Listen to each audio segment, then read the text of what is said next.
Sa imo ka na.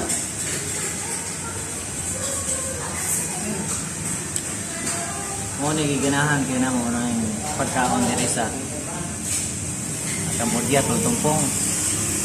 Eh gitawag ni nila diri numpang sak. Na sila'y salad. Na sila'y butangan lag pipino. Kini mo man ang ibutang diha sa tunga. Ana. Kaya na sila'y sili. Butangan nimo diha sili sa tunga pod. So gikuha na ko ilahang cheese o sibuyas dahonan kay dili lamit para sa mga Pinoy. Utang din na nimo diha. Ana. Tengka o nika.